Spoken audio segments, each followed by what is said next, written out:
Mao Zedong China communist విప్లవ నేత, China ప్రజా గణరాజ్యం స్థాపకుడు. ఆయన చైనా ప్రజల రాజకీయ, ఆర్థిక, సామాజిక జీవితంపై గణనీయమైన ప్రభావం చూపించారు.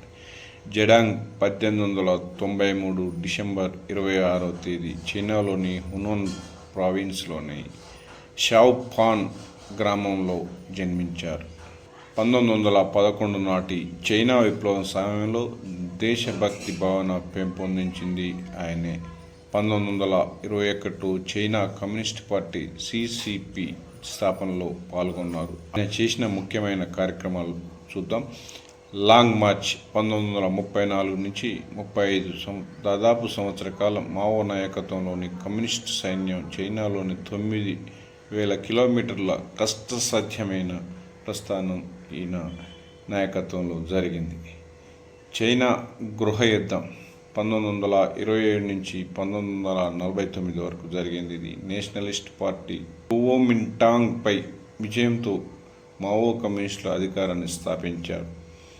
చైనా ప్రజా గణరాజ్య స్థాపన 1949 అక్టోబర్ 1వ తేదీన మావో చైనా ప్రజా గణరాజ్యాన్ని ప్రకటించారు. ఆర్థిక సామాజిక సంస్కరణ గ్రేట్ లీప్ ఫార్వర్డ్ 1958-62 చైనాను వ్యవసాయ సమాజం నుంచి పరిశ్రమ ఆధారిత సమాజంగా మార్చే ప్రయత్నం చేశారు. ఇది విఫలమైన భారీ మనుషుల మరణాలకు దారితీసింది. దాదాపు 30-40 మిలియన్ల మరణాలు జరిగినాయి. సాంస్కృతిక విప్లవం చైనా కమ్యూనిస్టు పార్టీ పునర్నిర్మాణం, సాంస్కృతిక మార్పుల కోసం ప్రయత్నం. ఈ క్రమంలో రాజకీయ చర్చలు, హింసాత్మక చర్యలు చోటు చేసుకున్నాయి. మావో వివాహం 3 సార్లు చేసుకున్నారు. అతని చివరి భార్య జియాంగ్ కింగ్ కల్చరల్ రివల్యూషన్లో కీలక పాత్ర పోషించారు. మావో 1976 సెప్టెంబర్ 9న చైనాలోని బీజింగ్లో మరణించారు. ఈయన వారసత్వం చూసినట్లయితే మావో చైనా రాజకీయ సామాజిక వ్యవస్థలో ఆధారశిలగా నిలిచారు. ఆయన సిద్ధాంతాలు మావోయిజంగా ప్రాచుర్యం పొందాయి. మావోపై వివాదాస్పద అభిప్రాయాలు చైనాలో ఆయనకు విలక్షణమైన స్థానం ఉంది.